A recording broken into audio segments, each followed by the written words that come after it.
There are 1.3 million attorneys, and I guarantee you somebody else geographically similar to you does the same stuff, charges a similar price, has a similar experience for the client.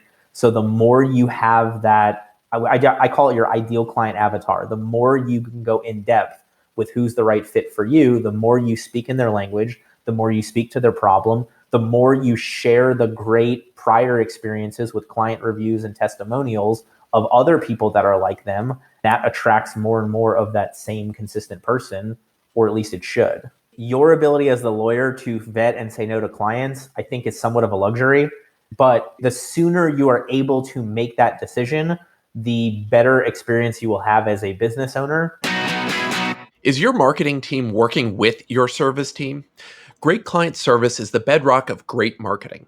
It's the core of the snowball of referrals, reviews, and happily returning clients. This week, we're joined by Jordan Ostroff, the president of LegalEase Marketing and managing partner of Jordan Law Florida. Jordan helps lawyers and business owners organize, optimize, and protect their companies with a specialty in marketing solutions for lawyers. Jordan joins us today to connect the dots between our marketing strategies and our client service standards. When we understand what our clients' actual goals are, whether it's moving the needle on a divorce, a recovery, or a lawsuit, we can then combine that goal with our empathy and understanding to better market our services with a focus on practical solutions for them. We'll discuss how lawyers should approach integrating their service and marketing, and how your marketing can and will attract certain kinds of clients. Ultimately, it's up to you to craft the right brand to attract the right clients, then portray it consistently, both internally and externally. Let's get to the interview.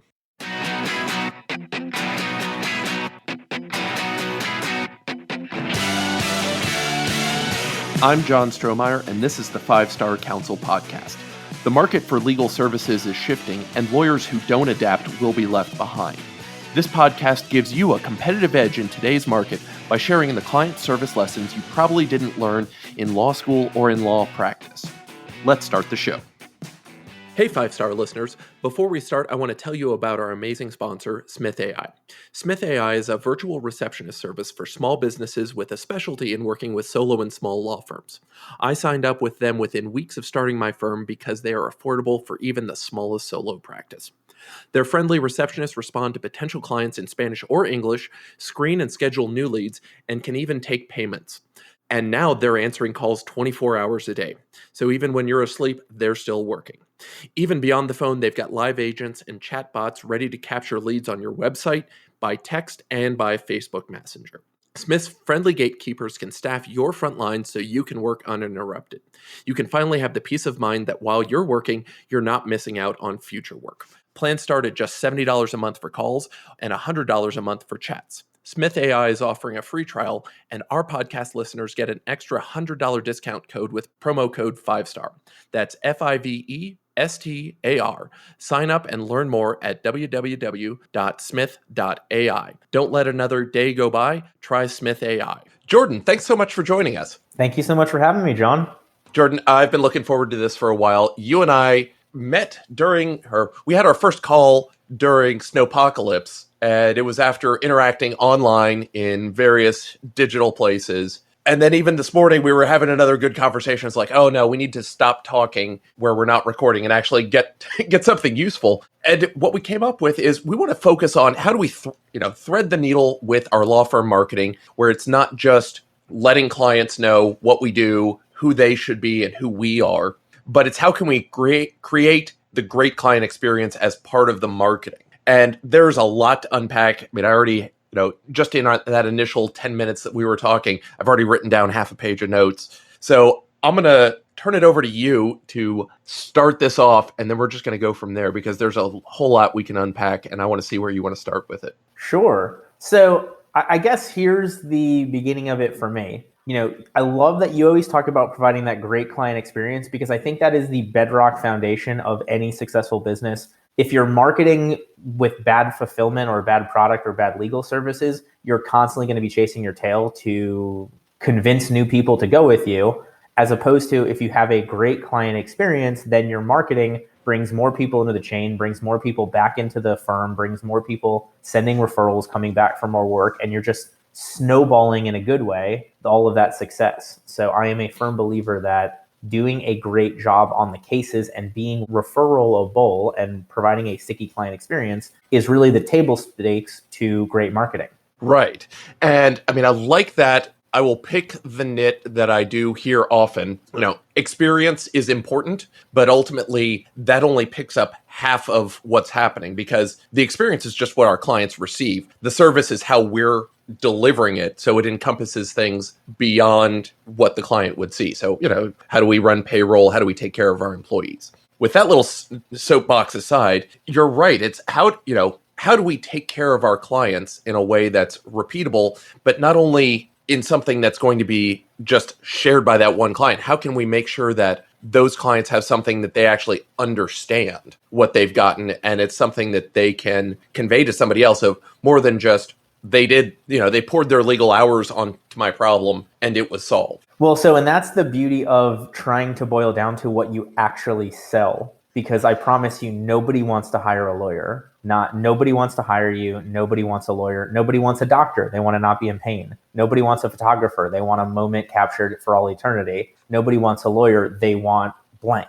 Maybe that's they want their life to be back on track. Maybe that's they want to be able to recover from an accident. Maybe that's they want to make sure their business doesn't get sued.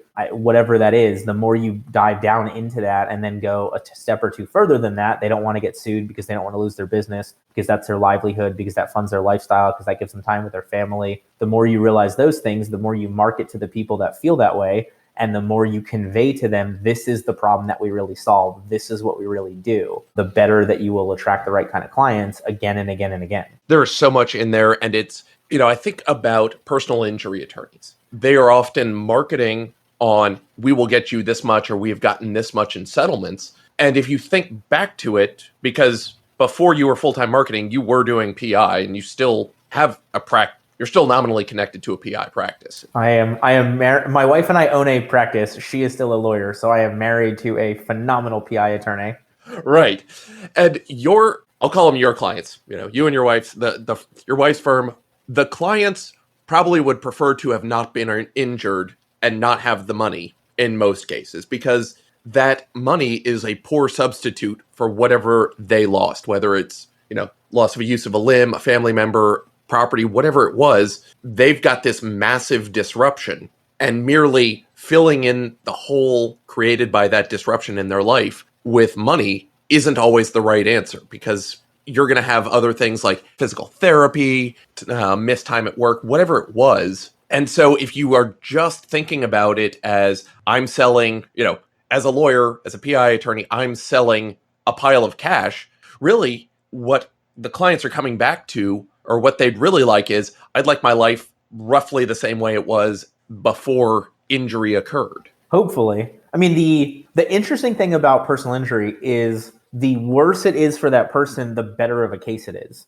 And so, when you see the billboards like, oh, so-and-so got $2 million. Well, so-and-so had $2 million worth of pain and suffering, lost wages, injury, future medical bills, etc. So what I've actually found from the standpoint of building that awesome client experience, a lot of times you have a better chance on that on what would be a worse case. Maybe it's straight soft tissue and it's a $15,000 or $20,000 case, but to this person, that's enough money for them to get finish their GED, because they're not worried about working 3 jobs for the next 3 months because they can't. That's enough time for them to put that down payment on the first home that they've ever had. That's enough for them to, pay off their car so that they're not constantly scrambling. Things like that, you can drive a huge impact in their lives as long as it is the right people, as long as you're having that message for them, as long as you're having that conversation with them about how to use it. And then you turn that back into hopefully getting a great review from them, explaining that to other people, utilizing that great review or utilizing their testimonial in your marketing efforts to set you aside from that person that's just waving, a bag of cash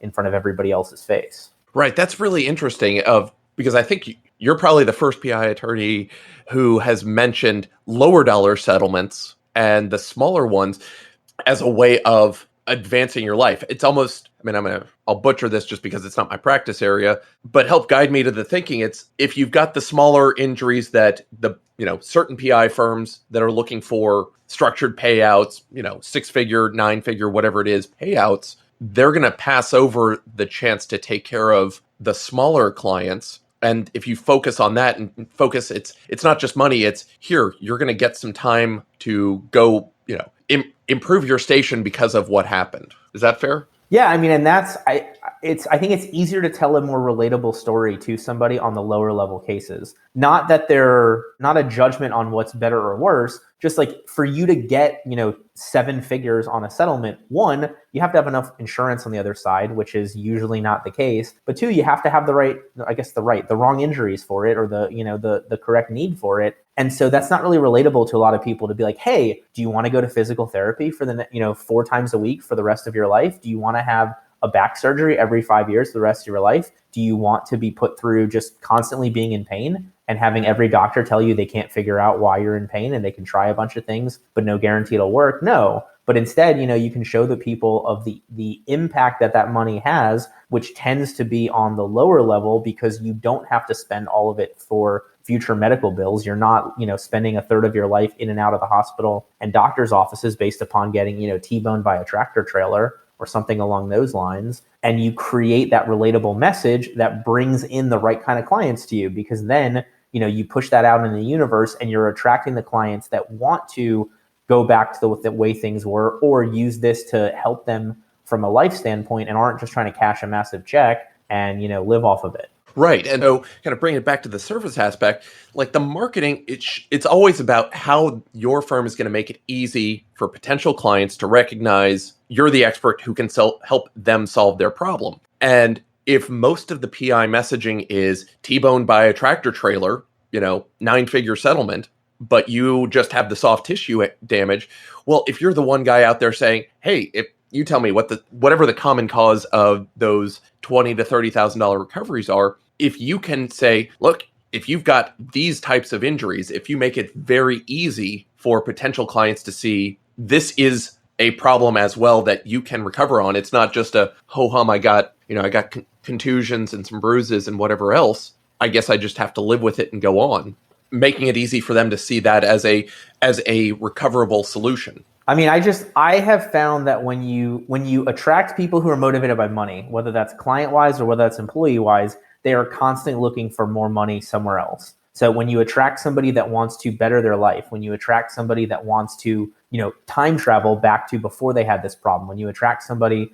that wants to utilize this to make sure that their family's protected, to make sure that their kids have a better future than they had, when you're attracting those people, both internally as employees and externally or internally as clients, you're going to be able to build such a better relationship. But that starts with the marketing that works through the client experience, the service that you provide, and also how you remarket to those clients, how you stay top of mind, how you have them sending their friends and family with similar needs, because people tend to hang out with people that are similar to them. You make this into a whole consistent process. And then you look back in 5 years, 10 years, 15 years, and you'll see constant growth because you were able to turn nobodies into referral sources, or clients into referral sources into clients, other attorneys into referral sources, all because of great marketing backed by a great customer experience, backed by great customer service. It's going to be so much easier for you. Yeah. I mean, one of the things that you slipped in there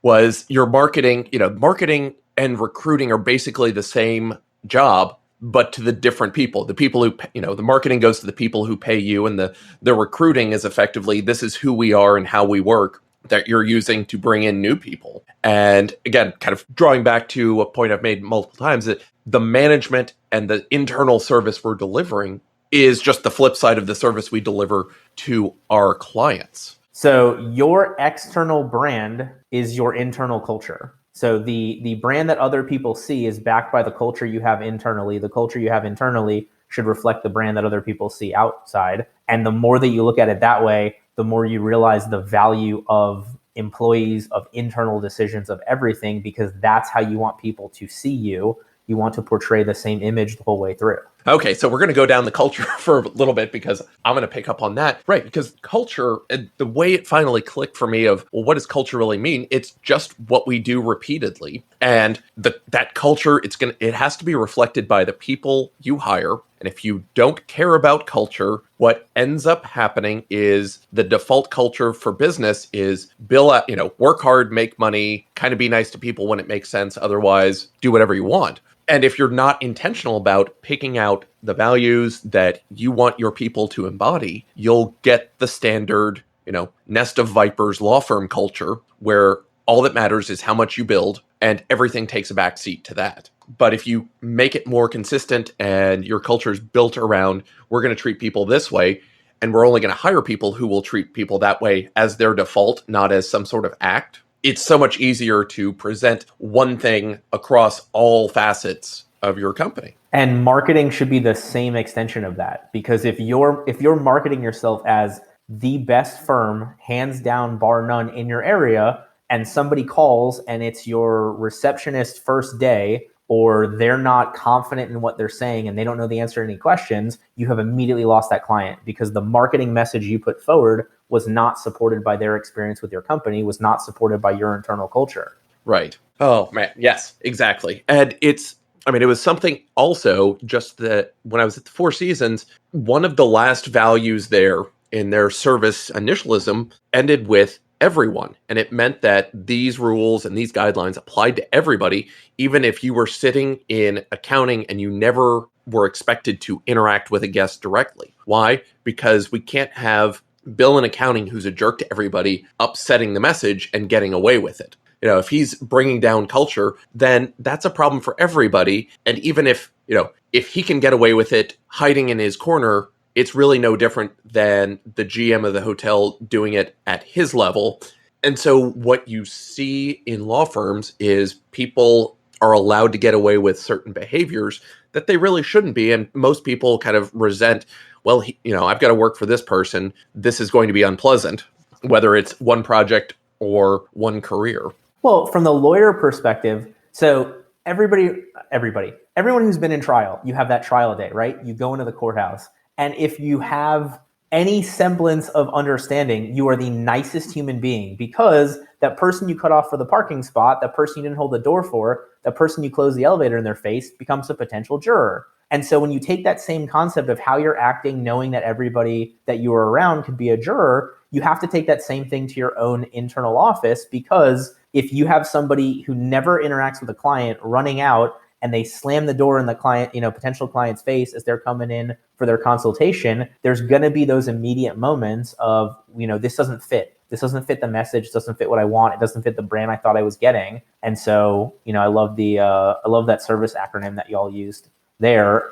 It has to be with everybody. It has to be consistent through everything that you're doing, both external marketing, both internal client experience and service, both, staying in touch with people afterwards. Right. And if you're looking for it on the way in, it's easy to filter people out, because once you know what those values are, it's very easy to create interview questions for employees. It's very easy to create, kind of the reciprocal, what are the things we need from our clients coming in to make sure that they're a good fit. And, technologically adaptable. Adaptable is one of our values. And that means, look, things are going to change. Just because you did it this way yet last week doesn't mean we're not going to change how things are going to work next week if we find a better and easier way to do it. And so, so often in the firms I'd worked at, it's like, oh, well, this person has done it this way for decades. And so they're going to keep doing it that way, even though it takes way more time than it should. And I've got one friend who just went out on his own, and just through the pandemic, the firm he was with was still printing out hard copy bills every month, delivering them to his home to mark up by pencil and return back to the office to be retyped so that they could be then reprinted and sent back to him. It's like, send them to me as PDFs. And of course, their systems that everybody was kind of grown into, sclerosed over. It just, they weren't willing to change and adapt to type in your own stuff and go edit the PDF yourself. It's amazing to me how many things, though, that is the case. And it's from people that know it's a problem or are coming to you to help them because they are struggling with something, whether it's the management of the firm, whether it's the number of cases coming in, whatever, but are unwilling to change, even though the way things have always been no longer work or never work. Right. And so, I mean, bring it back to making sure it's easy for us to present to clients. How are we doing that?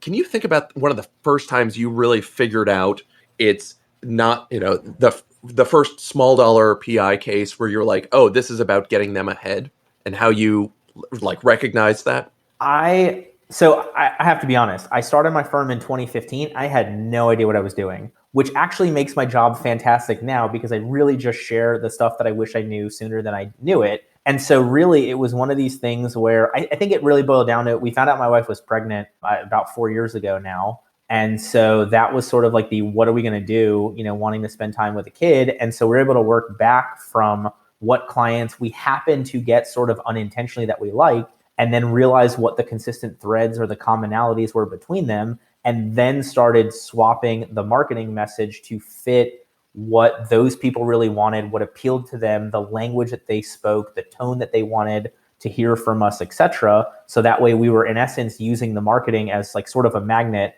to qualify people. Because I'm sure there are people that see my marketing and hate it. Great. And I'm sure there are people that see what I post on LinkedIn and hate it. Great. No problem. We're not a good fit. And you've saved so much of my time knowing that immediately, as opposed to us having to vet that through a consultation or something along those lines and go through a proposal. But you may have to work backwards to figure out what clients you did end up liking. You may only like these giant cases because you can spend more time on each one. I talk to attorneys all the time that are only having like a 10 or 15 caseload at a time just because they're such high value medical malpractice or whatnot. And there's a huge art and a great potential to that, just as much as there is to having 500 or 1,000 clients at a time, because you're using more of a volume. You just have to find the one that's right for you, build the right systems to support it, and have the marketing message that fits with what that experience is going to be like. Right. And I like how you're putting it as we've got to find the people who fit with us, because it's going to ultimately, it makes it easier for us to take care of people we like. Going back to the know, like, and trust, well, that cuts both ways. Sure, primarily it's how do we make people who are going to pay us know, like, and trust us, but we also have to go through know, liking, and trusting this person we're going to be representing. How can we make sure that we know enough about them to represent them? Are they going to potentially put us in a position of being embarrassed in front of a court because they've caught us out? We couldn't trust them. So the more we can do to identify the right people earlier on. The one thing I will say, your ability as the lawyer to vet and say no to clients, I think is somewhat of a luxury. The sooner you are able to make that decision, the better experience you will have as a business owner. The longer that you have to take door law, threshold law, or say yes to everybody whose case is eligible for your hiring. I don't fault anybody who does that because we want to put food on the table. We want to support our lifestyle. We went to law school to hopefully have some sort of a life in some manner. But yes, as soon as you can make that decision, or as soon as you can make that a two-way street, you should, because you will weed out a lot of the PITAs, pain in the butts, but not pain in the butt, as we call them. Ankles, pain in the ankles. Sure, there we go. Exactly. It's one of those pitfalls that people think we've got to take everybody who comes in, instead of, cinching your belt earlier, saying, look, if you don't meet these requirements, you're probably not going to be a good fit for us. And that's okay. What would I can't handle all the estate planning clients. What would I do with them? It's good to have other places to go for things like that. And so, thinking about that as, if you have not focused, that's one common pitfall. Are there any other mistakes that you see lawyers making in their marketing that don't get them the clients they want? Sure. Your client is everybody, but it's not. I hear all the time, anybody with a car, or, anybody can be my client. I'm doing estate planning. It could be anybody. Great. Here's what's going to happen. If you got 10 people in a room and you had to decide on ordering ice cream, you'd probably order vanilla or chocolate. But if you sent 10 people to an ice cream store, they're not going to pick vanilla or chocolate. And you have to think in that second model a lot more frequently. If somebody is going to hire you, they have decided that you were the number one choice, the best option for them. Sometimes that might include price as a factor. Oftentimes it doesn't. They decided you were the number one most important, best decision for them best option for them to get through oftentimes the biggest problem in their entire life. And that's not going to happen because you were vanilla. That's going to happen because you were Rocky Road. That's going to happen. Well, I guess Rocky Road's probably a bad one for our client experience. That's going to happen because you were, crazy chocolate covered churro, whatever it was that happened to be the thing that was great for them. Because there are 1.3 million attorneys, and I guarantee you somebody else geographically similar to you does the same stuff, charges a similar price, has a similar experience for the client. So the more you have that, I call it your ideal client avatar. The more you can go in depth with who's the right fit for you, the more you speak in their language, the more you speak to their problem, the more you share the great prior experiences with client reviews and testimonials of other people that are like them. And that attracts more and more of that same consistent person, or at least it should. Right. And it becomes easier and easier once you know what that client looks like to speak directly to them. And by not speaking to the wrong clients, it makes the wrong clients realize, why on earth would I go with this person? They are clearly unqualified, might be the most charitable thing they'd say. I mean, it's something that I've got my dogs listed as employees on my website, in part because it's my firm and I want to do that. But it also, estate planning and probate gets heavy frequently and emotionally. Like I deal with death and dying on a daily basis. And if I can't let some of the humor out or have some fun in what I'm doing, it gets way too hard for me. And so kind of knowing and letting that show through that, dear potential clients, we do have some fun with this. Please know that we're not just going to be the stoic attorneys who don't care and won't possibly make you laugh. I mean, nobody's going to go to my comedy show, but at least I'm going to try and have fun while you're here. That's what we're looking for. And for every client, and I get one or so a month who say, look, we looked around, we weren't sure, but then we saw you had your dogs listed and we hired you because of that. I'm sure I'm getting just as many people who say, he's got his dogs on his website. Like, this guy is not a professional. We're going somewhere else. And that's great. Like, by all means, I am getting rid of the folks who don't make sense here. Because that person who you would have forced to come to you by hiding who you truly are would have had a bad experience at the consultation, would have had a bad experience at the signing meeting, would have asked a million questions of your staff about random stuff. So it's a whole thing. So Jordan, as we start to close down this interview, what I want is for the person who hasn't started thinking about qualifying clients and, putting your dogs out is a, second and third order move. That's coming after I've already staked out what my clients look like. What are some good first steps for somebody who hasn't already figured out what those clients look like? Where, how can we make sure that we're making it easy in our marketing and our processes to get the right people in? So you have to have that ideal client avatar. If anybody wants, I can give you a free resource. We have running a referral-based practice that has a worksheet in it that goes through like 50 questions on this. You have to have that person down because everything's going to come off of who you are actually trying to get to contact you. And that's going to change what you say. That's going to change how you say it. That's going to change where you say it. And that's going to be the first step that you have to be able to utilize marketing as a way of attracting the right clients and repelling the wrong clients. Excellent. Jordan, thanks so much for being with us. Where can people find you online? I would suggest follow me on LinkedIn. There's 2 Jordan Ostroffs. The other one's in sales in Boston. I'm the lawyer one. I try to post on LinkedIn every day, and I'm trying to genuinely share stuff I wish I knew sooner on LinkedIn and really trying to help small law firm owners get in the position to have, $2,000, $3,000, $5,000 a month to bring in a marketing company to help them get to the next step. Excellent. Jordan, thanks so much for being with us. Thanks for having me. Thanks so much for listening. You can find more info on us and get your free white paper on client service at 5starcounsel.com. You can get in touch with me at john@5starcounsel.com. If you enjoyed the podcast, please subscribe wherever fine podcasts are found and leave us a review wherever you can.